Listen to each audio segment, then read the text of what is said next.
मातृदेवो भव पितृदेवो भव आचार्यदेवो भव अतिथिदेवो भव परस्परदेवो भव।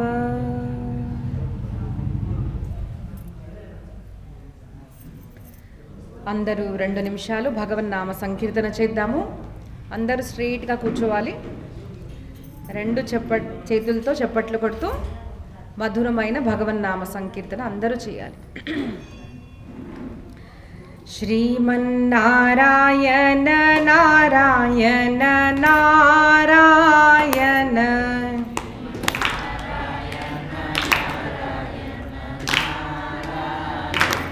श्रीमन्नारायण नारायण नारायण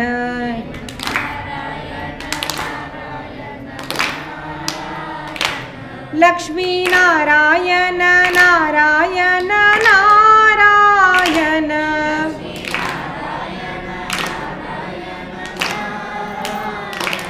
लक्ष्मी नारायण नारायण नारायण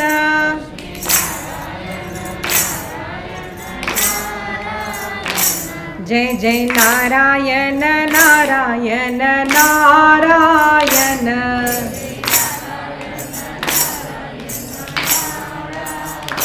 श्रीमन्नारायण नारायण नारायण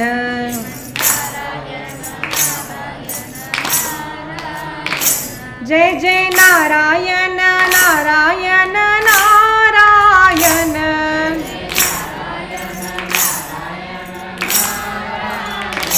जय जय नारायण नारायण नारायण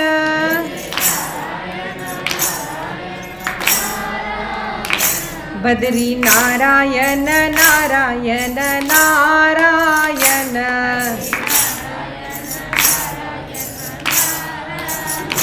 श्रीमन्नारायण नारायण नारायण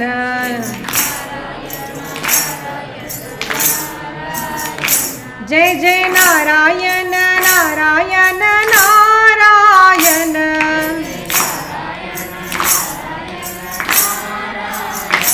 जय जय नारायण नारायण नारायण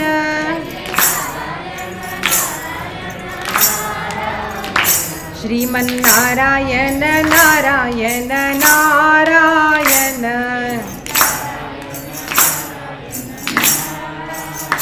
श्रीमन्नारायण नारायण नारायण लक्ष्मी नारायण नारायण नारायण जय जय नारायण नारायण नारायण श्रीमन्नारायण नारायण नारायण जय जय नारायण नारायण नारायण श्रीमन्नारायण नारायण नारायण श्रीमन्नारायण नारायण नारायण जय जय नारायण नारायण नारायण लक्ष्मी नरसिंह भगवान की जय। सियावर रामचंद्र की पवन सुत हनुमान की उमापति महादेव की श्री राधा कृष्ण भगवान की आर्य सनातन वैदिक हिंदू धर्म की भारत माता की गो माता की सब विप्रों की सब संतों की सद्गुरुदेव भगवान की। పరాత్పర పరబ్రహ్మ పరమేశ్వరుడు జగదీశుడు జగన్నాథుడు పరమకృపాలుడు దయామయుడు నా ఇష్ట భగవాన్ శ్రీకృష్ణుల వారి అసీమ దయచేత అత్యంత దుర్లభమైన సత్సంగము మనకు ఈరోజు రెండో భాగంగా భక్త ప్రహ్లాద చరిత్ర మనము వింటున్నాము. ఈరోజు ప్రవచన క్రమంలో 5వ రోజైన ప్రహ్లాద భక్త చరిత్ర క్రమంలో 2వ రోజు. శ్రీమద్ భాగవత అంతర్గతంగా ఉన్న 7వ స్కందంలో ఈ చరిత్ర వస్తుంది. మనం నిన్న ఏం శ్రవణ చేశాము అంటే, మొదట ప్రశ్న ఏమడిగారు అంటే, భగవంతుడు నిర్గుణు నిరాకారుడు. తనను చూస్తే అసలు ఎవరి మీద ద్వేషము, కోపము, ప్రేమ అన్నది ఉండదు. అప్పటికి భగవంతుడి లీలల్లో అప్పుడప్పుడు చూస్తే పక్షపాతం చేసినట్టు ఉంటుంది ఏంటి స్వామి అని అడిగారనమాట. ఎవరు అడిగారు?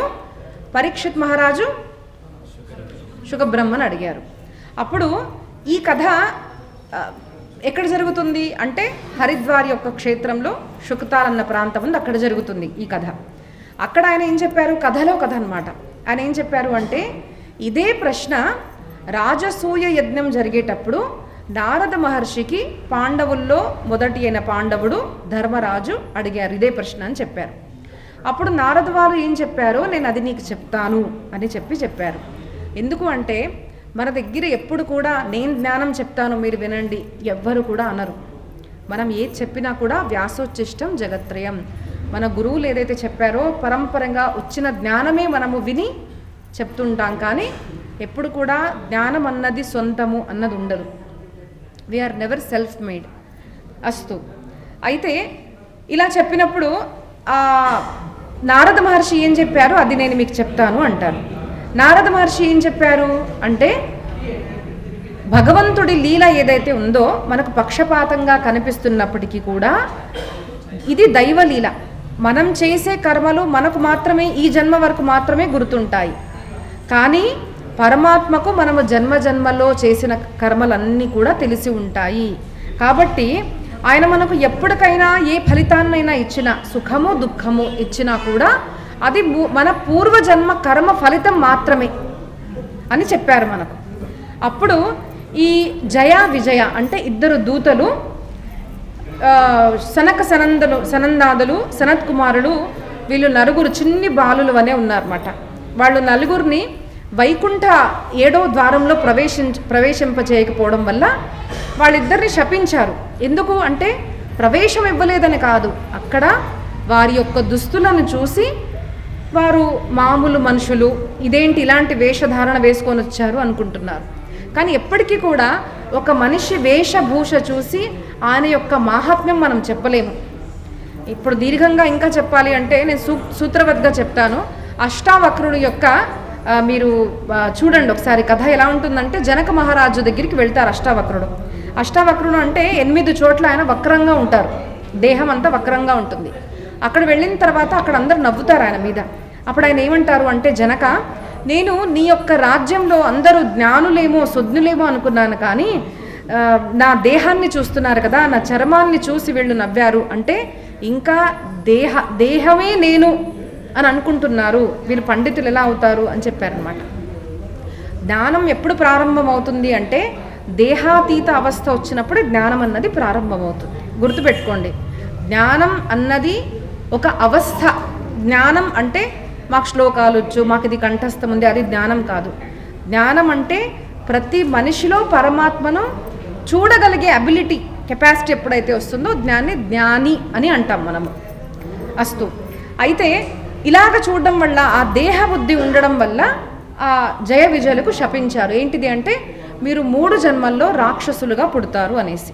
3 జన్మలు ఏంటిది మనం నిన్న చూసుకున్నాము. మొదటి ఏంటి, హిరణ్యాక్ష, హిరణ్యకశ్యపు, రావణ, కుంభకర్ణ, తర్వాత వెరీ గుడ్ దంతభక్తుడు, శిశుపాలుడు. ఇలా 3 జన్మల్లో వాళ్ళు జయ విజయులు అసురులుగా పుట్టారు. కనుక ఆ శిశుపాలుడు ఎప్పుడైతే అపశబ్దాలు పలికాడో అప్పుడు భగవాన్ శ్రీకృష్ణుల వారు ఏం చేశారు, సుదర్శన్ చక్రం తీసి శిరశ్ఛేదం చేసిన తర్వాత కూడా ఆ ఒక్క జ్యోతి భగవంతుడిలో లీనమైపోయింది కదా. కాబట్టి మనము స్వర్గానికి వెళ్ళాము, నరకానికి వెళ్ళాము, వైకుంఠానికి వెళ్ళారు మనిషి అన్నా కూడా ఆయన నిజంగా ఎక్కడికి వెళ్ళాడో మన ఎవ్వరికీ తెలియదు. మన కర్మల పట్ల చూసి భగవంతుడు అది నిర్ణయించేది పరమాత్మ. కాబట్టి నేను ఒక ముఖ్యమైన మాట ఏం చెప్పాను అంటే, మనం ఎప్పుడైనా చనిపోయేటప్పుడు ఏం తీసుకెళ్ళరు అని అంటారు, కానీ మనం ఒక విషయం తీసుకెళ్తాం. ఏం తీసుకెళ్తాము? మనస్సు. అంటే ఏంటిది? కర్మ అకర్మ కదా, ఇవన్నీ మనం తీసుకెళ్తాం. మంచి కర్మ చేశాము అంటే దేవుడు కూడా మనకు సద్గతిని ఇవ్వకుండా ఉండలేడు, సద్గతినే ఇస్తాడు. చెడు పని చేశామనుకోండి, అక్కడ ఏం చేసినా కూడా కవరప్ చేయడానికి రాదు, ఖచ్చితంగా మనకు దుర్గతి అనేది మనం పొందుతాము. కాబట్టి మనం ఈ జన్మలో జరిగే మనకు కర్మ ఏదైతే ఉందో, మనకు దుఃఖము సుఖం ఏదైతే ఉందో, అది మనం ఏదో జన్మ చేసిన ఫలితమే, కర్మ ఫలితమే. కానీ పరమాత్మ అకృతభ్యాగమ అంటారన్నమాట. అంటే మనం చేయని దానికి ఫలితం పరమాత్మ మనకి ఎప్పుడు కూడా ఇవ్వడు, గుర్తుపెట్టుకోండి. ఇంతవరకు మనం విన్నాము. తర్వాత ఏమైంది? హిరణ్యకశిపు ఏం చేస్తాడు అంటే తపశ్చర్య చేశాడు. తపశ్చర్య చేసి వరాన్ని పొందాడనమాట. పైన కాదు, కింద కాదు, లోపల కాదు, బయట కాదు, నేను అస్త్రాలతో కాదు, శస్త్రాలతో కాదు, నరుడితో కాదు, పశువుతో కాదు, నువ్వు సృష్టించిన బ్రహ్మదేవుడు సృష్టించిన 12 మాసాల్లో కూడా నేను చావకూడదు అని అడగంగానే బ్రహ్మదేవుడు తథాస్తు అన్నాడు. ఎందుకంటే ఇంకా పర్యాయం లేదు, పరమాత్మ చూసుకుంటాడులే అనేసి వరాన్ని ప్రసాదించాడు. ఇప్పుడు ఆ హిరణ్యకశిపు అన్నవాడు ఏం చేశాడు?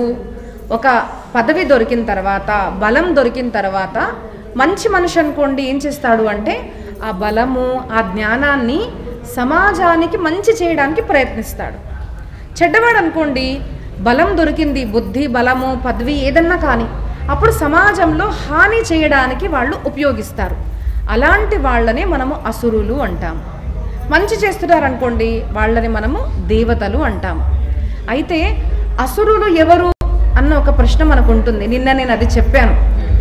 విశ్రవా ఋషికి పుట్టిన కేశిని, నిన్న నేను దీంట్లో కేశిని అని చదివాను, కైకసి అని నేను విన్నాను. అయితే కేశిని అన్న తల్లికి పుట్టిన 3 పుత్రులు ఎవరు అంటే రావణాసురుడు, కుంభకర్ణుడు, విభీషణుడు, 3. అయితే వీళ్ళు పుట్టారు. మరి దాంట్లో విభీషణుడికి ఏమైంది? సద్గతి దొరికింది, సాక్షాత్తు భగవత్ శరణాగతి అనేది లభించింది. ఎందుకు అంటే తను మంచి గుణాలతో ఉన్నవాడు. వీళ్ళిద్దరూ రాక్షసులు. అలాగే ఒకటే తల్లి తండ్రికి పుట్టినప్పటికీ కూడా మన యొక్క కర్మ మనల్ని అసురుడు లేదు అంటే దేవతగా మారుస్తుంది, గుర్తుపెట్టుకోండి. అసురులు అంటే మనం సీరియల్స్లో చూస్తాం. నాన్న విను, ఇటు నేను క్వశ్చన్స్ అడుగుతాను నీకు, నువ్వు బాగా వినాలి, నువ్వే వినాలి, నేను నీకోసమే చెప్తున్నా. అయితే ఎందుకు అంటే మన యొక్క కర్మ ఫలితం వల్లే మనము మంచి చెడు అవుతాం. మన సీరియల్స్లో ఏం చూస్తాము అంటే అసురులు అనేసరికి నల్లగా హాహా నవ్వుకుంటూ, లేదంటే 2 కొమ్ములు ఉన్నాయంటే రాక్షసులు అని చెప్తాం మనము. కానీ ఎక్కడ కూడా మనం వర్ణన గనక వింటే అలాగా అసుర వర్ణన ఎక్కడ కూడా లేదు. అసురుడు అంటే ఏంటి? దుర్లక్షణాలు కలవాడు, సమాజానికి చెడు చేసేవాడు అసురుడు, మంచి చేసేవాడు దేవత. నేను నిన్న ఉదాహరణకు మీకు రావణాసురుడు యొక్క ఉదాహరణ చెప్పాను. ఇప్పుడు ఇది ఎవరి కథ? ఇది హిరణ్యకశ్యపు యొక్క కథ. ఒక మనిషికి తను కూడా ఎవరు? కశ్యపుడి యొక్క తనయుడు, కానీ దితి యొక్క కుమారుడు. అంటే తండ్రి ఒకటే అయినా, దేవతలకు వీళ్లకు తండ్రి ఒకటే అయినా తల్లి మాత్రము భేదము. సో గర్భంలో ఉన్న తల్లి గర్భిణిగా ఉన్నప్పుడు చేసే ప్రతి ఒక్క పని, ఆ ఒక్క సంస్కారము గర్భం మీద ఎంత దీర్ఘంగా పడుతుందో మనకు భాగవతంలో చెప్పారు. తల్లులకు కూడా ఈ మాట చెప్తున్నాను. ఎందుకంటే నేను చిన్నగా ఉన్నప్పుడు కొంతమంది అనేవారు అన్నమాట, ఇవన్నీ ఏముండవు, కల్పితాలు అనేవారు. బట్ ఇప్పుడు ఇట్ ఈజ్ ప్రూవెన్, డాక్టర్స్ కూడా చెప్తున్నారు. తల్లి గర్భిణిగా ఉన్నప్పుడు, మన గర్భంలో ఉన్నప్పుడు తను మాట, చేత, అన్ని శబ్దాలు కూడా బాలుడు వింటాడు. కాబట్టి స్పర్శ చేసినప్పుడు కూడా తల్లికి అర్థమవుతుంది అనమాట, నా తల్లి, నా తండ్రి, మా అత్త పక్కన ఏం జరుగుతుంది అన్నీ కూడా ఆ బాలుడు మీద ప్రభావం అనేది చూపుతుంది. కాబట్టి తల్లి అన్నది చాలా గొప్పది. ఎప్పుడన్నా గుర్తుపెట్టుకోండి. మనం మాతృదేవోభవ అంటాం కదా. ఎందుకు అంటాము అంటే, ఒక తల్లి మంచిగా ఉంటే తనే దేవతల్ని, సాక్షాత్తుగా వామన దేవుడిని కూడా తన గర్భంలోకి, అంటే మనిషిలాగా కాదనుకోండి, కానీ తన బాలుడుగా తీసుకొచ్చే శక్తి ఒక మాతకు మాత్రమే ఉంది, గుర్తుపెట్టుకోండి. ఆ ఒక్క ఇప్పుడు మనం చదువుకున్న వాళ్ళకి, ఆడియన్స్కి మనం గనక చెప్పాలి అంటే ఇది నిజంగా పాసిబుల్ అంటే, yes it is possible. You can attract the soul you want. ఎలాంటి బాలుడు కావాలి అంటే అలాంటి సంస్కారం గనక పెళ్ళయ్యే ముందు నుంచి, నేను మీకు కూడా చెప్తున్నాను, చిన్నపిల్లలు అయినప్పటికీ గుర్తుపెట్టుకోండి. ఎందుకంటే మీరు రేపు పూజలు చేయించి యజమానులతో కూడా చేస్తారు, మన జీవితంలో కూడా మనకు పనికొస్తుంది. మన దగ్గర అనుష్ఠానబద్ధమైన జీవితము, మంత్రాలతో అది సంభవం అవుతుంది, మంచి ఆచరణతో అది సంభవం అవుతుంది. ఎప్పుడు కూడా మన దగ్గర గర్భధాన సంస్కారం అని ఒకటి ఉంటుంది. పెళ్ళైన తర్వాత ఇద్దరికి కూడా, భార్యాభర్తలకి ఇద్దరికి కూడా గర్భధాన సంస్కారము అసలు ఇవన్నీ కూడా చేసి జాగ్రత్తగా ఉండి గర్భధానం గనక చేస్తే వాళ్ళు అనుకున్నట్టు బాలుడు, కన్య లేదంటే ఎలాంటి గుణాలతో పుట్టాలి అన్నది మన చేతుల్లో ఉంటుంది. నేను చాలా ఉదాహరణలు చూశారండి. నేను దీర్ఘంగా చెప్పను, కానీ తల్లి ఎలా ప్రవర్తిస్తుందో కుమారుడు, బాలుడు లేదంటే బాలిక అలాగే ప్రవర్తిస్తారు చాలా వరకు మీరు చూడండి. కాబట్టి అంటారు పెళ్లి చేసుకునేటప్పుడు కూడా అమ్మాయి యొక్క తల్లిని చూసి మీరు పెళ్లి చేసుకోండి అంటారు. ఎందుకంటే అమ్మాయి ఎలా ఉంటుందో కూతురు అలాగే ఉంటుంది ఖచ్చితంగా, దాదాపు 99% అలా ఉంటుంది. ఎందుకంటే తల్లి ఇచ్చిన సంస్కారమే పిల్లల్లోకి వస్తుంది, తల్లి వల్లనే పిల్లలు ఉంటారన్నమాట. కాబట్టి మాతృదేవో భవ అని అంటాం మనము. తల్లికి అంత సామర్థ్యము ఉంది, తల్లి గనక ఆ సామర్థ్యాన్ని చెడుగా వాడుతుంది. కాబట్టి నేను ఇక్కడ చెప్పాలో లేదో తెలియదు, కానీ నాకు చెప్పాలనిపిస్తుంది ఈ విషయం వస్తే నేను ఐ కాంట్ క్రాస్ ఇట్ అనమాట. ఎందుకంటే రీసెంట్గా కూడా ఒక రీల్ చూశాను నేను. ఏంటిది అంటే, తల్లికి ఎందుకు బూతులు ఇస్తారు, ఆడవాళ్ళని బూతులు ఎందుకు మాట్లాడతారు అంటారు. కానీ నా అభ్యాసము ఏంటిది అంటే, ఒక కుమారుడు చెడుగా అయ్యాడు, ఒక కుమారిక చెడుగా అయ్యింది అంటే దానికి ఖచ్చితంగా తల్లి తప్పు ఉంటుంది. ఎందుకంటే గర్భంలో అందరికన్నా దగ్గరగా ఎవరి దగ్గర ఉంది? అమ్మ ఒడిలో ఉంటుంది. తన యొక్క విచారము, తన తిండి అన్నీ కూడా ప్రభావితం అవుతాయి. ఇది తృతీయ స్కందంలో వస్తుందన్నమాట. నాకు ఆ కోరిక, నేను ఐ వాంట్ టు ఒక సెషన్ ఖచ్చితంగా దీని మీద నేను చేస్తాను. బీజం అనేది పురుషుల యొక్క శుక్రంలోకి ఎలా వస్తుంది, ఆడవాళ్లలోకి వెళ్ళిన తర్వాత ఆ జీవం ఎలా పెరుగుతుంది, ప్రతి మాసంలో తల్లి చేష్టలు ఎలా ఉండాలి, ఆ బాలుడి మూమెంట్ ఎలా ఉంటుంది, ఏ అవయము మొదట వస్తుంది, ఇవన్నీ మనకు శ్రీమద్ భాగవతంలో వర్ణించారు. అండ్ బీయింగ్ ఏ డాక్టర్ నాకు రెండు కూడా నాకు కొంచెం ఐడియా ఉందన్నమాట. సో విత్ ప్రూఫ్ మనం ఇవన్నీ నేను చెప్పబోతున్నాను నెక్స్ట్. సో చాలా రెస్పాన్సిబుల్గా చెప్తున్నాను ఈ మాట. తల్లి సంస్కారం వల్లే పిల్లలు చెడు అన్న మంచిగా అన్న అవుతారు. కాబట్టి మన దగ్గర నేను ఇక్కడ బూతులు చెప్పను మీ ముందు, కానీ ఇంగ్లీష్లో అన్న కూడా తప్పు పని చేశారనుకోండి అమ్మ బూతు ఉంటుంది, తెలుగులో కూడా మీ అమ్మ అంటారా లేదా, మరాఠీలో కూడా నీ తుజమాయిల, అన్నిట్లో చూడండి మీరు తప్పు పని చేశారంటే ఎవరికనిందయ్యా నిన్ను అంటారు, ఫస్ట్ అంటారు ఖచ్చితంగా. ఎందుకంటే తల్లి సంస్కారం అంత గొప్పది. అలా అనేసి నేను ఎవరిని కూడా ప్రేరింప చేయడం లేదు తల్లులను అలా అనండి అనేసి. నేను వేరే ఉద్దేశంగా చెప్తున్నాను. ఏమిటి అంటే, గర్భం ధరించిన తర్వాత తల్లులు అంత రెస్పాన్సిబుల్గా ఉంటే, అంత జాగ్రత్తగా తల్లిదండ్రులు ఉంటే ఒక జీవిని మీరు ఈ భూమిలోకి తీసుకొస్తున్నారు. వాళ్ళను మనం సమాజం కోసం ఇస్తున్నాం పిల్లల్ని ఎప్పటికైనా. దట్ ఈజ్ అవర్ దేవరుణ్ పితృరుణ్ ఋషిరుణం అంటారన్నమాట. ఋషిరుణం ఇది పితృరుణం అనమాట. సో మనము తీసుకొచ్చిన తర్వాత ఆ సమాజంలో గనక తను చెడు చేశాడు అనుకోండి, ఎవరు తప్పు అవుతుంది? కన్న తల్లి తప్పు అవుతుంది. ఇక్కడ కూడా నేను కథ చెప్పలేను, కానీ దితి యొక్క తప్పు ఇలాంటి బాలుడు పుట్టడం. అలాగే వామనుడు కూడా గర్భంలోకి వచ్చాడు అంటే అదితి యొక్క తపశ్చర్య, అది మన దగ్గర సంభవం. ఎప్పుడు కూడా మనం ఆలోచించి సుజ్ఞులకు బ్రాహ్మణులకు కలిసి మనం అనుష్ఠానబద్ధంగా గనక చేస్తే, ఉదాహరణ చెప్పాలి అంటే స్వామి వివేకానంద గర్భంలో ఉన్నప్పుడు తల్లిగారు చేసిన అనుష్ఠాన ఫలితంగానే ఆయన స్వామి వివేకానందగా అయ్యాడు నరేంద్రుడు. అలాగే ఛత్రపతి శివాజీ మహారాజ్ అంటే ఒక బాలుడు ఛత్రపతిగా అవ్వడము, ఒక సామ్రాజ్యాన్ని ఇప్పటికీ కూడా మనము హైందవ ధర్మము రక్షింపబడింది అంటే ఆ ఒక్క మాహాత్మ్యము శివాజీ మహారాజ్ కన్నా తల్లిది, జీజామాతది. గుర్తుపెట్టుకోండి. ఆవిడ యొక్క సంస్కారము, తను ఎలా కనింది, తన చిన్నప్పటి నుంచి రగులుతున్న ఆ ఇద్దరు తల్లి షాజీ మహారాజ్, జీజామాత చరిత్ర ఒకసారి చదవండి. నేను ఛత్రపతి శివాజీ మహారాజ్ కూడా ఒక ఛానల్లో చెప్పబోతున్నాను. సో ఎలాంటి సంస్కారం తల్లిదండ్రుల్లో ఉంటే ఇలాంటి బాలుడు పుడతాడు అన్నది ముఖ్యత. ఎందుకు చెప్పాను ఇంత విశ్లేషించి అంటే, అసురుడు అంటే ఎవడు ఇక్కడ చెప్తున్నాడు మనకు. ఇదే ప్రశ్న మనకు తులసిదాస్ రామాయణంలో పార్వతీ అమ్మవారు అడుగుతారన్నమాట. అసలు అసురుడు అంటే ఎవడు అంటే, మానహి మాత పితూ నహి దేవా సాధు పరికర వాహి సేవా సాధు పరికర वाह ही सेवा जिनके यह आचरण भवानी। ते जाने हो निशिचर सब प्राणी, ते जाने हो निशिचर सब प्राणी। जय जय सिया राम, जय जय सिया रामा, जय जय सिया राम, जय जय सिया रामा। माँ नहीं मातु पितु नहीं देवा। ఏ బాలులైతే అమ్మేంటి నానేంటి వాళ్ళు సుఖం కోసం నన్ను కన్నారు అన్నవాళ్ళు కొంతమంది ఉంటారు. అలాంటి వాళ్ళు అసురులు. సాధు ఏంటిది, దేశం ఏంటి, ధర్మం ఏంటిది ఇవన్నీ నేను నమ్మను అన్నవాళ్ళు కొంతమంది ఉంటారు. అలాంటి వాళ్ళు నిశాచరులు, అసురులు అని సాక్షాత్తుగా శివుడు పార్వతి అమ్మవారితో చెప్పిన తులసిదాస్ మహారాజ్ యొక్క వాక్కులు నేను మీకు చెప్తున్నాను. ఇంకో వినపమమ్మ, మనకు హిందీ కూడా రావాలి, మేము దక్షిణ భారతంలో ఉంటాము మాకెందుకు సంబంధం లేదు అని పిచ్చివాళ్ళు చెప్పే మాటలు మీరు వినకండి. మనకు భాష అన్నది చూడండి, భాష మనం నేర్చుకుంటున్నాము కానీ మనం మన సంస్కృతిని వదులుకోవట్లేదుగా. మీరు తెలుగు వాళ్ళు అయితే తెలుగు సంస్కృతిని పాటించండి, తమిళ వాళ్ళు అయితే తమిళ సంస్కృతిని పాటించండి. కానీ భాష వచ్చిందనుకోండి ఎన్నెన్నో సద్గ్రంథాలు మనం పఠించగలుగుతాము, అర్థం చేసుకోగలుగుతాము. కాబట్టి భాషని వ్యతిరేకిస్తారు చూడండి, వాళ్ళకన్నా మూర్ఖులు నాకు ఎవరు అనిపించరు. నేను సభాముఖాన మూర్ఖులు అంటున్నాను, క్షమించండి, కానీ చాలా రెస్పాన్సిబుల్గా అంటున్నాను. We should know Hindi. Hindi is our రాష్ట్ర భాష. అలాగే మన మాతృభాష కూడా మనకు రావాలి. అస్తు.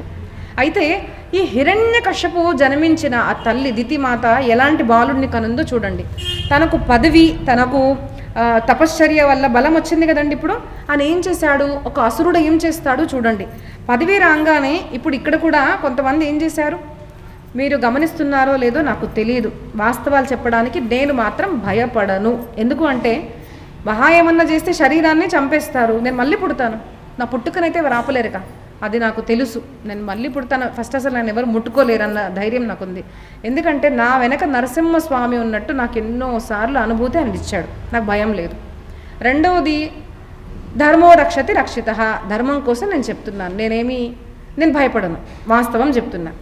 కొంతమంది లీడర్లు సమాజంలో వచ్చిన తర్వాత హైదరాబాద్లో జరిగిన సంఘటనలు గనక మనం చూస్తే, చుట్టుపక్కల సంఘటనలు గనక చూస్తే, there are some hundreds of temple being vandalised. గుడిలో ఈరోజు కూడా పొద్దున్న చూశాను, నా స్టేటస్లో కనుక మీరు చూసుకోండి. అంటే టెంపుల్ పేరు అసలు గుర్తుపెట్టుకోలేకపోతే ఎన్ని టెంపుల్స్ అంటే, ఆ గుడిలోకి వెళ్ళడము, ఆ మూర్తుల్ని మొత్తం విధ్వంసం చేయడము, దాని తర్వాత వీడియోలు వస్తున్నాయి బయటికి. ఒక్క దేవాలయం స్థాపించాలి, అక్కడ పూజలు జరగాలంటే ఎంత ప్రయత్నించారు ఇక్కడ మీకు అందరికీ తెలిసి ఉండొచ్చు. అలాగా దేవాలయం మీద ఆక్రమణ అనేది చాలా ఎక్కువగా జరుగుతుంది. ఇది జరుగుతున్నప్పటికీ మొదటిసారి కృష్ణాష్టమి రోజు రాత్రి జరిగింది. ఎందుకు జరిగిందండి, ఏంటిది ఇది అంటే పిచ్చోడు అని చెప్పారు. అలాంటి పిచ్చి వాళ్ళకి నేను ఒక ఆసుపత్రి కడుతున్నాను. 1, 2, 3, 4 సార్లు చూస్తాము. లక్ష్మీలోంచి ఒక రణచండి బయటికి వచ్చింది అనుకోండి, ఎవ్వరు కూడా దాన్ని తట్టుకోలేరు. గుర్తుపెట్టుకోండి, మనం కామ్గా ఉంటున్నాము అని వీళ్ళు ఎక్కువగా చేస్తున్నారు. పదవి వచ్చింది, అహంకారం వచ్చిందని. నాకు ఒక విషయం నేను ఇక్కడ చెప్పాలనుకుంటున్నానండి. ఒక 2 పార్టీలు ఉంటాయి, ఒక పార్టీ వాళ్ళు వస్తారు, ఒక పార్టీ వాళ్ళు రారు. మాకు పార్టీకి సంబంధించింది అంటారు. మనం ఏ పార్టీలో ఉన్నా మొదట మనము భారతీయులము, మొదట మనము హిందువులము అని ఎప్పుడైతే మనం మర్చిపోతున్నామో ఇట్లాంటివన్నీ జరుగుతున్నాయి. ఒక పార్టీ పవర్లోకి వచ్చి రాగానే ఇట్లాంటివన్నీ జరుగుతున్నాయి. వాళ్ళు ఏం అసలు అంటే దానికి రియాక్ట్ కూడా అవ్వడం లేదు. ఇవన్నీ వీడియోలు ఇన్స్టాగ్రామ్లో చేసే కష్టపడే మన సనాతన ధర్మం సేన ఎవరైతే ఉన్నారో వాళ్ళందరూ పెడుతున్నారు. ఇట్లాంటి వీడియోలు ఎప్పుడు కూడా శాటిలైట్ ఛానల్స్ మీద రావడం లేదు. కానీ చాలా బాధతో నేను చెప్తున్నాను, నేను 2 ఛానల్స్ మీద ఈ రాక్షస కథ కూడా ఇవ్వబోతున్నాను. అసలు రాక్షసులు అంటే ఎవరు మనం తెలుసుకోవాలి కదా, రాక్షసులు మన చుట్టూ ఎవరున్నారు అనేసి. ఏ వస్త్రాన్ని ధరిస్తే రాక్షసుడు అన్నది కాదు, ఎలాంటి ఆచరణ చేస్తే రాక్షసుడు అని మనకి ఇక్కడ చెప్తున్నారు. ఇప్పుడు చూడండి. స విజిత్య దిశ సర్వా లోకాశ్చ త్రీన్మహాసురః దేవాసుర మనుష్యేంద్రాన్ గంధర్వ గరుడోరగాన్ సిద్ధ్యచారణ విద్యాధ్రా దృశీన్ పితృప్రతీన్ మనూన్ యక్షరక్ష పిశాచేషాన్ ప్రేతభూతపతీనథ దేవోద్యాన శ్రియాజుష్ట మధ్యాస్తే స్మ త్రివిష్టపం మహేంద్ర భవనం సాక్షాన్ నిర్మితం విశ్వకర్మనా. ఎంత అర్థమైందో నాకు తెలీదు. హిరణ్యకశిపు ఏం చేశాడు మొదట అంటే, when he came in to power, ఒక మంత్రి చేయాల్సిన పనులు ఏంటిది అంటే దాన్ని బట్టి మనకు అర్థమైపోతుంది ఆయన రాక్షసుడా అసురుడా. And it is absolutely important. మనం అందరం కూడా ఖచ్చితంగా మన దేశం, మన రాష్ట్రం, మన భారతదేశం మీద ఎవరు రాజుగా ఉండాలి అని మనం నిర్ణయించాలి. Because it is a democratic country కదా. మనం ఓటిస్తే ఒక మనిషి అధికారంలోకి వస్తాడు. మనం ఏం చేయగలుగుతామమ్మా అని మీరు కనుక అడిగితే నేను ఒకటే మాట చెప్తాను. ఈసారి ఎక్కడ ఎలక్షన్స్ వచ్చినా కూడా నేను పార్టీతో నాకు సంబంధం లేదండి. నాకు నా ధర్మరక్షణ కావాలి, నాకు నా దేవాలయాలు రక్షింపబడాలి, నాకు గో బ్రాహ్మణ హితార్థాయ దేశశ్చ అని మనకు రాముడు చెప్పిన వాక్కు మాత్రమే నాకు ప్రమాణం. ఎక్కడైతే వేదము, ఎక్కడైతే దేవాలయాలు, ఎక్కడైతే బ్రాహ్మణులు, విప్రులు, సాధువులు ఎక్కడ రక్షింపబడతారో అలాంటి మనిషికి మాత్రమే మనము ఓటింగ్ ఇవ్వాలి. ఈసారి జరిగిన చాలా పెద్ద తప్పు ఏంటిది అంటే, చాలామంది ఎండాకాలం ఉందమ్మా అని ఓటింగ్కి రాలేదు. సిగ్గుపడాలి మనము. ఎందుకు అంటే తర్వాత మనలాంటి వాళ్ళు ఏమంటామంటే, ఏం చేస్తామండి, ఇలా చేస్తున్నారు, ఎలా చేస్తున్నారు. వాళ్ళకేం పవర్ లేదు, గుర్తుపెట్టుకోండి. Government is by the people, for the people, of the people, గుర్తుపెట్టుకోండి. That is democracy.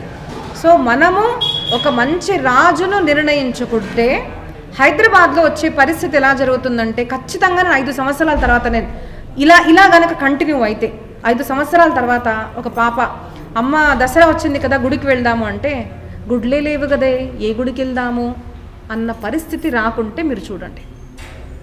అది రాకూడదు. అది మనమే స్టాప్ చేయగలుగుతాము.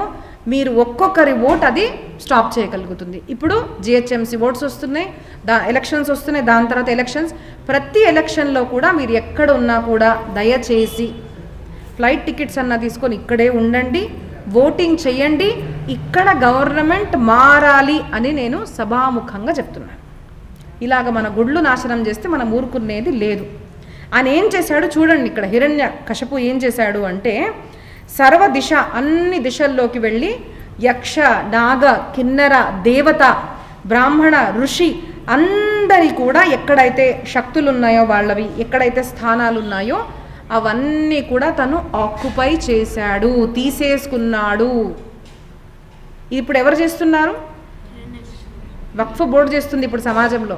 విన్నారా వక్ఫ్ బోర్డు పేరు? విన్నారా? వినలేదా? విన్నావా? వక్ఫ్ బోర్డు ఏం చేస్తుంది తెలుసా? వస్తారు ఇక్కడికి, వచ్చేసి ఇదేదో బాగుంది కదా, మంచి కన్స్ట్రక్షన్ ఉంది, ఇది మాది అని చెప్తారు. ఒక్క నిమిషంలో అందరం బయటికి వెళ్ళాలి. ఒక్క నిమిషంలో. మరి మాది కదండి, మేము కట్టాము, మేము ట్రస్టీసు, మేము డబ్బులు ఇచ్చాము, మేము ప్రజలము అంటే ఓకే, కేసు పెట్టండి.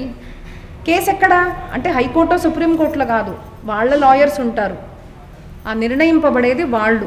ఇవి జరుగుతున్నాయా లేదా చెప్పండి. వస్తారు, ప్రాపర్టీ ఆక్యుపై చేస్తారు. మన కష్టాలు, మన కష్టార్జితము, మన పూర్వీకుల కష్టార్జితము వస్తారు, తీసేసుకుంటారు. చేస్తున్నారా లేదా? జరుగుతుందా లేదా? మరి వాళ్ళు అసురులా కాదా? మనం నేను జాతి ముఖంగా చెప్తున్నానా, నేను గుణముఖంగా చెప్తున్నానా? గుణాల ముఖంగానే మన దగ్గర అసురుడు, దేవతలు అని చెప్పబడ్డారు. ఎవరు అది చేస్తే మనం ఊరుకునేది లేదు అని మనం గుర్తుపెట్టుకోవాలి. తర్వాత ఏం చేశాడు ఈయన అంటే, ఎక్కడున్నాడు? ఏదో నాకు పదవి వచ్చిందండి అని మనం ఇల్లు కట్టుకొని ఉండడం కాదు.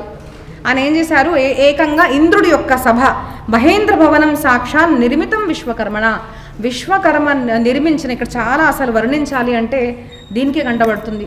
చక్కగా సువర్ణాలు, వైడూర్యాలు, నానా రత్నాలతో రచింపబడిన స్వర్గలోకంలో నుంచి దేవతల్ని మొత్తం తరలింపజేసి అక్కడ తను ఉన్నాడు. ఇక్కడ ఇట్లాంటి సంఘటనలు ఇప్పుడు జరుగుతున్నాయా లేదా? మాకు జరగలేదు అంటే మాకు సంబంధం లేదు అనుకోవద్దు. ఇది మన సమాజము, ఇది మన దేశము, ఇది మన రాష్ట్రము.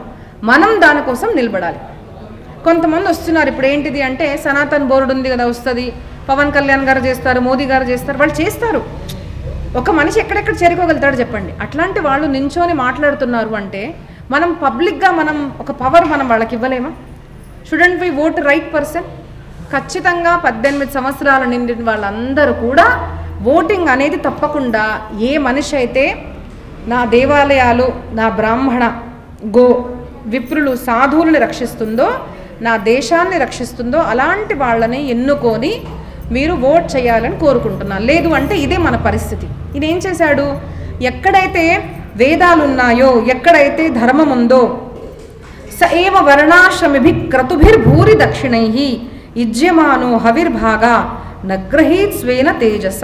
ఇక్కడ చెప్తున్నా చూడండి, ఎక్కడైతే యజ్ఞాలు జరుగుతున్నాయో, ఆహుతులు ఇస్తున్నారో అలాంటివి అన్నీ కూడా బలపూర్వకంగా దక్షిణ తీసుకుంటున్నారు. మన తిరుపతిలో ఏం జరిగింది? కొన్ని సంవత్సరాలు ఏం జరిగింది? ప్రజలందరూ ఎంతో శ్రద్ధతో దేశ విదేశాల నుంచి వచ్చి దక్షిణ వేస్తుంటే అవన్నీ ఎక్కడ వాడారు? To convert people. మతాన్ని మారడానికి, ఒక మత మార్పిడి చేయడానికి, వాళ్ళ యొక్క మత సాంప్రదాయాన్ని బలపరచడానికి ఎవరు డబ్బు వాడారు? మన డబ్బు వాడారు. మనకు సంబంధం లేకుండా ఎలా ఉండాలి? అవునా కాదా? నేను ఒక మతం గురించి మాట్లాడను. ఏ మనిషి అయినా మన ధర్మానికి విరుద్ధంగా ఉంటే we should stand for it. మనము నిలబడాలి. ఎలా నిలబడాక మేము చిన్నవాళ్ళము అనుకోకండి. మీరు ఒక్కొక్క యూనివర్సిటీ గుర్తుపెట్టుకోండి. మనము బ్రాహ్మణ బలము, దిగ్బలం, క్షత్రియ బలం, బ్రహ్మతేజో బలం బలం. మనం విన్నాం కదా విశ్వకర్మ యొక్క చరిత్రలో. కాబట్టి మీ అందరిలో కూడా ఆ బలం ఉంది. మన అందరిలో కూడా ఆ ఛత్రపతి శివాజీ యొక్క డిఎన్ఏ ఉంది. మనం కూడా, మన అందరికీ గోత్రాలు ఉన్నాయి కదా. గోత్రము అంటే ఏంటిది? ఆ ఒక్క ఋషి పరంపర మనం పుట్టిన వాళ్ళము, మనం వాళ్ళ బాలులము. ఆది శంకరాచార్యులు, అగస్త మహర్షి, అత్రి మహర్షి, వశిష్ఠ, ఇవే కదా మన గోత్రాలు. ఒక్కొక్కరు మనం అందరము ఋషిపుత్రులం, గుర్తుపెట్టుకోండి. మరి ఋషులు ఏం చేశారు అంటే, మీరు ఇది వదిలేసి మాట్లాడుతున్నాను అనుకోవద్దు, నేను దీంట్లో ఉన్నదే మాట్లాడుతున్నాను. నాకు ఒక ప్రశ్న ఏమడుగుతారు అంటే, అమ్మ ఈ యోగి ఎవరైతే ఉన్నారు, యోగి ఆదిత్యనాథ్, ఆయన భగవా వస్త్ర ధరించారు కదా, సాధు. మరి ఆయన పవర్లోకి రావడము కరెక్టా తప్ప? కరెక్టేనా? ఎట్లా కరెక్ట్ చెప్పాలి? కరెక్టా రాంగా? రాంగ్ అన్నా చెప్పాలి, కరెక్ట్ అన్నా చెప్పాలి. కరెక్టేనా? ఎందుకు?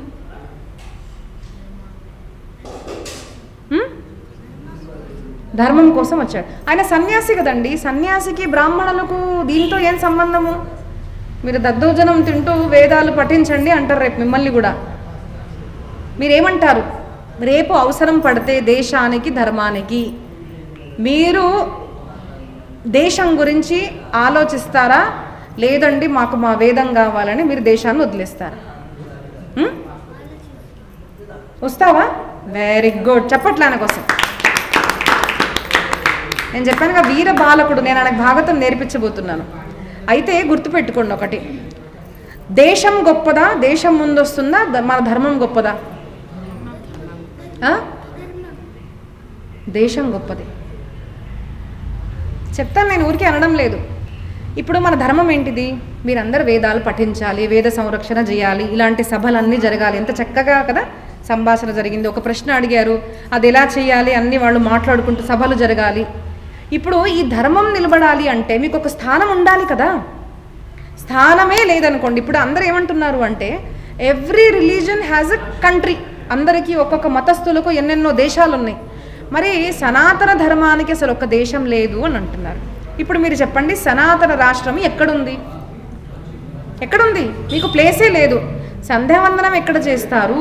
మీరు వేద సంరక్షణ ఎక్కడ చేస్తారు? వేదాలు ఎక్కడ పఠిస్తారు? సభలు ఎలా జరుగుతాయి? కాబట్టి గుర్తుపెట్టుకోండి, ధర్మమే గొప్పది. కానీ ధర్మం నిలబడాలి అంటే మనకు ఒక దేశం ఉండాలి. అది శ్రేష్టమైన దేశం మన భారతదేశము. భారతదేశంలోనే ఇక్కడ సెక్యులర్ అనేసి ఇంతమంది అందరూ కూడా వచ్చి సుఖంగా ఉండగలుగుతున్నారు అంటే దాని యొక్క కారణం మన యొక్క దయ, మన యొక్క అహింస. గుర్తుపెట్టుకోండి. కానీ సమయం వచ్చాక మనం కూడా హింస అనేది చేయాల్సి వస్తుంది. ఎందుకు అంటే, బుల్డోజర్ బాబా అయ్యాడుగా యోగి. ఎందుకు అయ్యాడు?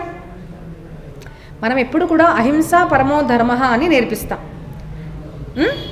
కానీ ఎందుకు హింస తథైవచ అని తర్వాత ఎందుకు ఆ వాక్కును మనం ఎందుకు మర్చిపోయాము అంటే, అహింసనే నేర్పాలి. కానీ హింస కూడా మర్చిపోకూడదని చెప్పడానికి ప్రతి ఒక్క దేవతలు తన చేతుల్లో శంఖ, చక్ర, గద, పద్మము, త్రిశూలము, ఈ పాశము ఇవన్నీ ధరించారా లేదా? ప్రతి దేవత. వినాయకుడు చూడండి, నరసింహస్వామి చూడండి, విష్ణుమూర్తి, అమ్మవారు, శివుడు, అందరినీ ఎందుకున్నాయి వాళ్ళ చేతుల్లో? మరి దద్దోజనము పుస్తకము పెట్టుకోవచ్చుగా మనలాగా. కానీ మనం గుర్తుపెట్టుకోవాలి, ఎప్పుడైతే మనకు అవసరం పడుతుందో అప్పుడు మనము శస్త్రాలు అనేది, మనము శాస్త్రాల్ని రక్షించడానికి శస్త్రాలు మనం ధరించాలి. ఇప్పుడు నేను అడిగిన ప్రశ్నకు ఆన్సర్ ఇస్తాను నేను. ఏంటిది అంటే, యోగి ఆదిత్యనాథ్ గారు రావడం కరెక్టా కాదా అని అడుగుతున్నారు కదా కొంతమంది. తప్పండి, బ్రాహ్మణులు ఎందుకు వచ్చారు, వీళ్ళు ఎందుకు వస్తున్నారు అడుగుతున్నారు. ఇది జాగ్రత్తగా వినండి నాన్న. అవసరం పడినప్పుడు మేము కూడా మా దేశం కోసం నిలబడతాము.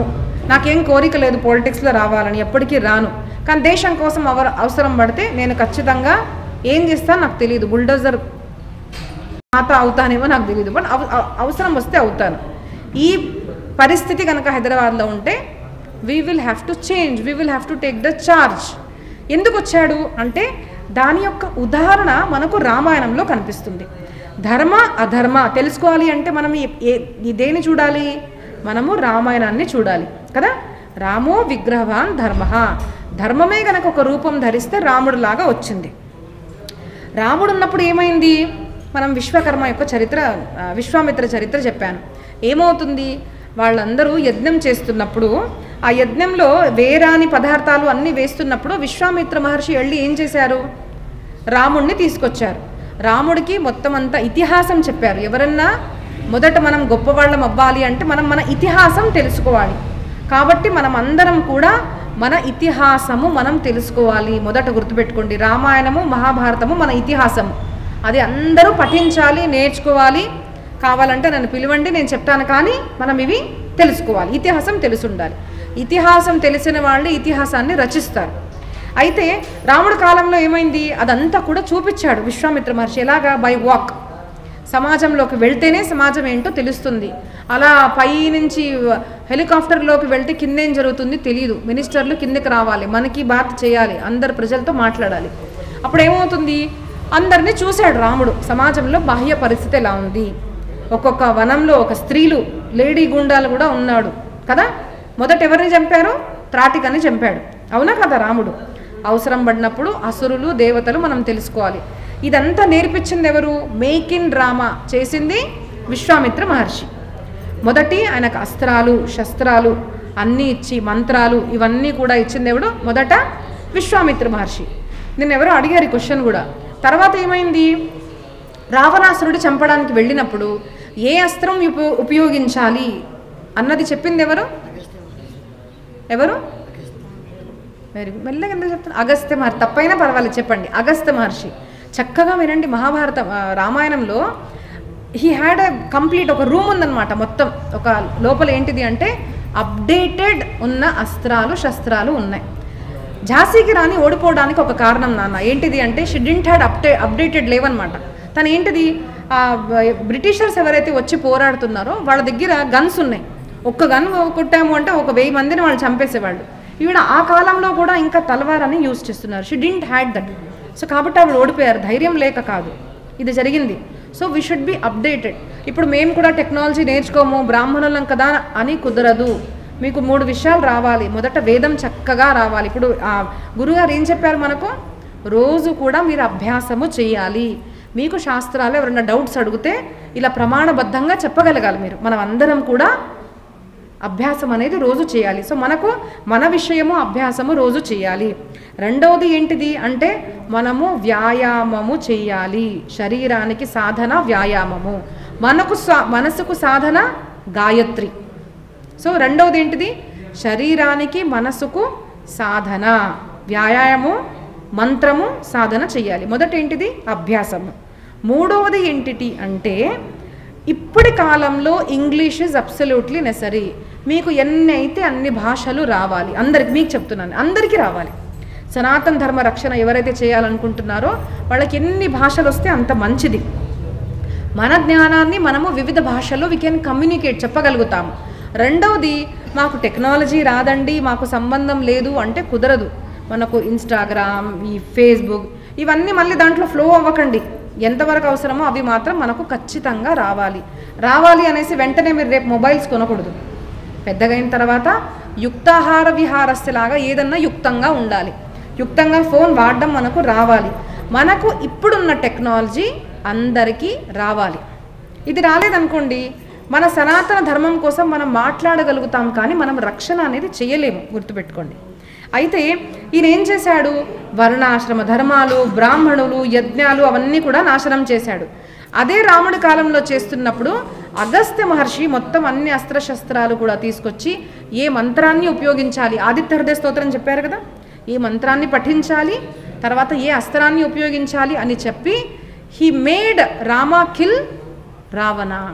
సిమిలర్లీ ఎప్పుడు కూడా సమాజంలో కష్టాలు వచ్చాయనుకోండి, దేశానికి కష్టం వచ్చినప్పుడు, మన ధర్మం కష్టంలో ఉన్నప్పుడు మన ఋషిమునులు ఎప్పుడు కూడా మాకు సంబంధం లేదండి, మేము సాధన చేసుకుంటూ కూర్చుంటాము అని మన దగ్గర లేరు. విశ్వామిత్ర మహర్షి, వశిష్ఠులు వారు కానివ్వండి, ఈ మన అగస్త్య మహర్షి కానివ్వండి, వాళ్ళు ఏం చేశారు? అగస్త్య మహర్షి 10 బాలకుల్ని రాక్షసులు తినేశారు. మీరు ఒకసారి చూడండి, ఇప్పుడు జరుగుతున్న సంఘటనలు బంగ్లాదేశ్లో ఎలా జరిగాయో అప్పుడు అలాగే జరిగాయి. ఋషిమునులు మాకు సంబంధం లేదని ఆశ్రమాల్లో కూర్చోలేదు. They have to come. అవసరం పడితే పవర్లోకి వస్తాము, అవసరం పడితే దేశాన్ని రక్షించడం కోసం ఏమన్నా చేస్తాము అన్నదే మన ధర్మం మనకు నేర్పించింది. కాబట్టి యోగి ఆదిత్యనాథ్ గారు చేసింది correct. Yes or no? Answer కూడా తెలిసి ఉండాలి కదా. ఏదో ఆవేశంతో ఎమోషనల్ అయి చెప్పకూడదు. ఏది కూడా హిందూ ధర్మం మీద ఎంత మాత్రం శ్రద్ధ ఉంది అనేసి ఎమోషనల్గా చెప్పకూడదు. వీ హ్యావ్ టు థింక్, ధర్మబద్ధమా కాదా. మనం ఎప్పటికన్నా ధర్మం గురించి ఆలోచించే నిర్ణయం తీసుకోవాలి. నాన్న ఎప్పుడన్నా గుర్తుపెట్టుకోండి, ధర్మం ముందు. దేవుడికి ధర్మం ప్రాణము. కాబట్టి ఆయన చేసింది కరెక్ట్. ఇక్కడ కూడా ఏమైంది, హిరణ్యకశ్యపు ఏం చేస్తున్నాడు, పవర్లోకి రాగానే దుష్టులు ఎక్కడెక్కడ ఆక్రమణ చేస్తారు చూడండి. బ్రాహ్మణులు, గుడ్లు, యజ్ఞాలు, యాగాలు, సాధువులు, విప్రులు ఇవన్నీ చేస్తున్నారా లేదా? ఇప్పుడు మీరు గనక చూస్తే ఇదే అవస్థ ఇప్పుడు ఉంది. ఈ గో తస్కరి, ఆవుల్ని తీసుకెళ్తారు, హింసిస్తారు. వాళ్ళ మతంలో చెప్తారంటే అసలు గోవుని తినకూడదు, కానీ అప్పటికీ తింటున్నారు. ఎందుకు? మనల్ని ఎలాగా, హిందువుల్ని ఎట్లాగా బాధ పెట్టాలి అని వాళ్ళు తింటున్నారు. ఏం జరిగింది మక్కా మదీనాలో? నీళ్ళంతా ప్రవహించి వాళ్ళ కుండ లేకుండా ఆ బిల్డింగ్స్ మొత్తం కూలిపోయాయి. చూసారా? చూస్తూ చూస్తూ దేవుడు కూడా ఊరుకోడు ఒకరోజు. గుర్తుపెట్టుకోండి. గో, బ్రాహ్మణ, గుడ్లు జరుగుతున్నాయా లేదా? మరి ఇప్పుడు మనం ఏం చేయాలి? మనం కూడా కటిబద్ధమై మనము you should be ready for the war. గుర్తుపెట్టుకోండి, మన దగ్గర 2 ఉన్నాయి. ఏంటిది అంటే శాస్త్రము, శస్త్రము. మొదట శాస్త్రంతో మనం ఎప్పుడు కూడా ఈ మార్గాన్ని నేను అనుసరిస్తాను. ఏంటిది అంటే శాస్త్రంతో ప్రేమను, ప్రతి మందికి భగవంతుడి యొక్క ప్రేమ ఇవ్వాలనే నేను ప్రయత్నిస్తాను, అదే నేను చేస్తాను. కానీ ఎప్పుడైతే అవసరం పడుతుందో కొంతమంది దుష్టులు వినరు, అప్పుడు ఒక రూపాన్ని మనం ధరించాల్సి వస్తుంది. ఎలాగైతే నరసింహస్వామి వచ్చారు అలాగా హిరణ్యకశ్యపుడు ఇవన్నీ కూడా చేస్తున్నాడు. తర్వాత ఏం చేస్తున్నాడు? ఇక్కడ ఇంకో చక్కటి మీకోసం చెప్తున్నాను. స ఇత్థం నిరజితకకు భీకరాడ్ విషయాన్ ప్రియాన్ యథోపజోషం భుంజానో నాతృప్యదజితేంద్రియ. తనకు అన్ని సుఖాలు ఉన్నాయన్నమాట. ఏ సుఖం, ఏ ఇంద్రియ సుఖం కావాలో అన్ని ఇంద్రియ సుఖాలు తనకు అన్నీ ఉన్నప్పటికీ కూడా తను హీఈస్ నాట్ హ్యాపీ అన్నమాట. సంతోషం కలగడం లేదు. ఎందుకు? మనిషికి సంతోషం ఎప్పుడు కలుగుతుంది? గుర్తుపెట్టుకోండి, ఎప్పుడైతే ఇంద్రియాలు సంయమంగా ఉంటాయో అప్పుడే మనం సంతోషం చెందగలుగుతాము. మనందరికీ ఏముంటుందంటే ఈ సుఖం అనుభవిస్తే బాగుంటుందేమో, ఈ సుఖము 10 రూపాయలు ఉంటే చాలు అనుకుంటాం. లేనివాడు 10 వస్తే 100 ఉంటే బాగుంటుంది అనుకుంటాం. 100 వచ్చింది అనుకోండి, 1000 ఉంటే బాగుంటుంది అనుకో, 1000 వస్తే ఒక 10,000 ఉంటే బాగుంటుంది, 1,00,000 వస్తే బాగుంటుంది, 1,00,00,000 వస్తే బాగుంటుంది. ఎంత వచ్చినా కూడా మనిషికి సంతోషం అనేది ఉండదు. సంతోషం ఎప్పుడు వస్తుంది అంటే సంపాదించకూడదని కాదు, కానీ ఎప్పుడు కూడా మనము ధర్మబద్ధంగా ఆలోచించాలి. ఇంద్రియాలు సంయమంగా ఉన్నప్పుడే మనము సంతోషం అనేది మనకు దొరుకుతుంది అంటున్నారు. ఇలాగ అన్ని జరగంగానే ఏమైంది, దేవతలందరూ కూడా బ్రహ్మదేవుడి దగ్గరికి వెళ్ళి స్వామి రక్షించండి, ఇలాగా ఈ అసురులు అందరూ కూడా వచ్చేసి ఇక్కడ ఇలాగ చేస్తున్నాడు, ఈ హిరణ్య కశ్యపు యొక్క దూతులు అందరూ కూడా మమ్మల్ని రక్షించండి అన్నప్పుడు పరమాత్మ ఏమంటారు అంటే మీరేమి చింతించకండి, నేను ఖచ్చితంగా రక్షిస్తాను. కానీ ఒక మనిషికి బూడుతుందండి కొంతమందికి. నేను నిన్నే వీడియో చూసారు. ఏంటిదంటే ఏమవుతుంది, ఎవరున్నారు అని కొంతమంది తన యొక్క శక్తిని ఈ గో, విప్ర, మందిరాలు ఇవన్నీ చేస్తున్నారు కదా. పరమాత్మ ఒక్కరోజు ప్రతివాడికి ఏదో రకంగా ఆన్సర్ అనేది ఇస్తాడు, కానీ మనం కూడా తయారుండాలి. అప్పుడు ఆయన ఏమంటున్నారు అంటే ఎప్పుడైతే విప్రులకు ఈయన బాధ పెడతాడో అప్పుడు నేను అవతారం ధరిస్తాను. అయితే దీని యొక్క తనయుడుగా పుడతాడు నా బాలభక్తుడు ప్రహ్లాదుడు. ఆ చిన్ని బాలభక్తుడు ప్రహ్లాదుడు పుట్టాడు. పుట్టి తనకేంటిది అంటే ఎప్పుడు హరి హరి హరి అని హరినే స్మరిస్తున్నాడు అనమాట. తినకేంటిది వైరము, నన్నే స్మరించాలి, నా పూజయే చెయ్యాలి. అనేసి చెప్తుంటే ఈ బాలుడేమో హరి అని స్మరిస్తున్నాడు. ఒకరోజు అడిగాడు అనమాట, నాయన చెప్పు నువ్వు నీకేమంటే ఇష్టము అంటే ఆయన హరిభక్తి చేయడం అంటే ఇష్టము అంటారు. మొదటిసారి నవ్వుతాడు, సరే ఎవరో నేర్పిస్తున్నారేమో తినకు అనుకొని నవ్వుతాడనమాట. రెండోసారి అడగంగానే శ్రవణం కీర్తనం విష్ణోహో స్మరణం పాదసేవనం అర్చనం వందనం దాస్యం సఖ్యం ఆత్మ నివేదనం నానా. భగవంతుడి యొక్క భక్తి, ఆయన కథ శ్రవణం చేయాలి, కీర్తించాలి, ఆత్మ నివేదన చేయాలి అని నవదా భక్తిని వర్ణిస్తాడు. ఇప్పుడు కోపం వచ్చేసి హిరణ్యకశిపుడు ఏం చేస్తాడు అంటే ఇంకా వీడిని వధించండి అని చెప్తాడు. చూడండి, సొంత కొడుకు. వీళ్లకు ఇప్పుడు మనం కనుక 2 పరివారాలు చూస్తే రాముడు పరివారం ఎలా ఉంటుంది అంటే 4 అన్న తమ్ముళ్ళు కూడా నువ్వు పదవి తీసుకో అన్నయ్య, నేను కాదు, నేను వనంలో ఉంటా, నువ్వు ఉండు అని వాళ్ళ కలహాలు. ఇంకో వంశం చూడండి, ఇంకో మతస్థులు చూడండి, ఒక అన్నయ్యని చంపి ఇంకో వాడు ఉంటాడు. షహజాన్ని చంపి తన ఒక కొడుకు తండ్రినే చంపి తండ్రినే హింసించి తన అధికారంలో కూర్చున్నాడు. వీళ్ళని అసురులము అంటాం మనం, ఎప్పుడన్నా గుర్తుపెట్టుకోండి. మనం ఏంటిది అంటే అన్నయ్యకి బాగా చేయాలి, అన్న తండ్రి తల్లి అన్న గౌరవం మనకు ఉంటుంది, వాళ్ళు దేవతలు. ఇక్కడ ఎప్పుడన్నా గుర్తుపెట్టుకోండి, జాతితో సంబంధం లేదు, గుణాలతో సంబంధం ఎప్పుడన్నా. అప్పుడు ఏమవుతుంది, చంపేసేయండి అనేసరికి వివిధ రకాలుగా చిన్ని బాలుడిని చంపడానికి ప్రయత్నిస్తారన్నమాట. అభిచార ప్రయోగాలు చేస్తారు. ఎక్కడైతే సర్పాలు ఉంటాయో విషపు సర్పాలు అక్కడ కూడా దిగ్గజైర్దంద శూకైశ్చ అభిచారాపపాతనై మాయాభిస్సన్నిరోధైశ్చ గరదానైరి భోజనై. ఇలాగా భోజనం ఇవ్వరు, పెద్ద పెద్ద పర్వతాల నుంచి కింద పడేస్తారు, విషాన్ని ఇస్తారు, తిండి లేకుండా చేస్తారు, ప్రజ్వలితమైన అగ్నిలో వేస్తారు, సముద్రంలో వేస్తారు. ఇలా ఎన్ని చేసినా కూడా ప్రహ్లాదుడు మాత్రం హరి హరి హరి అనుకుంటూ ఉంటాడు. ఎందుకు అంటే అది మన కోసం, గుర్తుపెట్టుకోండి. ఎన్ని కష్టాలు ఎవరిచ్చినా కూడా ఛత్రపతి శివాజీ మహారాజ్ యొక్క వాళ్ళ వీరులు ఎందుకు గెలిచారు కొంతమంది ఉన్నప్పటికీ, ఎందుకు అంటే మన హరి మనకున్నాడు అని మనం విశ్వాసం ఉండాలి. గుర్తుపెట్టుకోండి, ఎవ్వరూ ఏమీ చేయలేరు.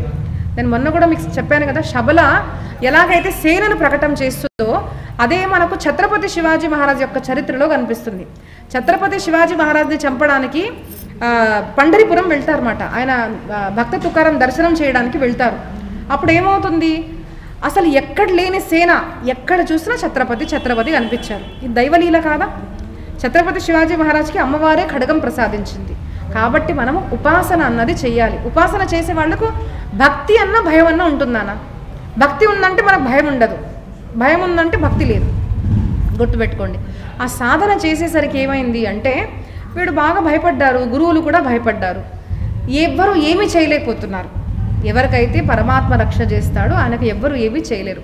ఈయన ఏం చేశాడు, ఈయన కూడా భక్తి చేసుకుంటూ తన యొక్క చిన్న చిన్ని బాలమిత్రులు ఉంటారు కదా, తనకు కూడా కౌమారేత్ ఆచరేత్ అని, కౌమార ఆచరేత్ ప్రాజ్ఞో ధర్మాన్ భాగవతానిహ దుర్లభం మానుషం జన్మ తదప్య ధ్రువమరతధం. మనము ఎప్పుడు కూడా ఒకసారి గుర్తుపెట్టుకోండి, చిన్న బాలులుగా ఉన్నప్పుడు మనకు సాధన అన్నది అర్థం కాదు. కౌమార అవస్థలో వచ్చాయనుకోండి ఆటల్లో పడిపోతారు పిల్లలు. ఇంకొంచెం పెద్దగా అయ్యారనుకోండి పెళ్ళి ప్రేమ, కొంచెం పెద్దగా అయ్యారు అంటే బాధ్యతలు, దానికన్నా పెద్దగా అయ్యారు అంటే మోకాళ్ళ నొప్పులండి, వినిపించవండి, ప్రవచనానికి ఇలా రావాలండి, మాకు వినిపించదు, ఇలాగా అయిపోతుంది. అప్పుడు ధర్మం చేయాలి అంటే until and unless we are conscious, మనం ప్రయత్నపూర్వకంగా చేయనప్పుడు మనకు అది లభ్యం అనేది అవ్వదన్నమాట. అలాగా ఈయన ఎప్పటికన్నా గుర్తుపెట్టుకోండి, మన జీవితము ఈ జన్మ మృత్యు అన్న దాంట్లో నుంచి బయటికి రావడానికి అని అంటాడు. అప్పుడు బాలులందరూ, మరి నువ్వైతే మాతోనే పెరిగావు కదా ప్రహ్లాద, నీకు ఈ జ్ఞానం ఎక్కడి నుంచి వచ్చింది అంటే ప్రహ్లాదుడు అప్పుడు చెప్తాడు, నేను అమ్మ గర్భంలో ఉన్నప్పుడు నాకు వివిధ కథలు నారద మహర్షి చెప్పేవారు. అమ్మ పడుకుండిపోయేది, కానీ నేను కడుపులో ఉన్నప్పుడు కూడా ఇవన్నీ విన్నాను, అవన్నీ నాకు గుర్తున్నాయి అని చెప్తున్నాను అనమాట. So this is what most scientific thing is సనాతన ధర్మ. గుర్తుపెట్టుకోండి, ఏది చెప్పినా కూడా సైంటిఫిక్. మనకు అర్థం కావట్లేదు అంటే మనం అభ్యసించట్లేదు, కానీ ఇదంతా సైంటిఫిక్ చెప్పాడనమాట. అన్నీ కూడా గుర్తున్నాయి, మీరు కూడా హరిని స్మరించండి అని అందరూ కూడా బాలులతో కలిసి అందరూ శ్రీమన్నారాయణ నారాయణ నారాయణ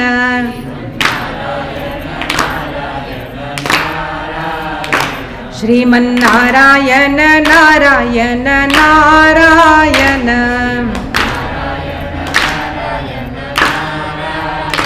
లక్ష్మీనారాయణ నారాయణ నారాయణ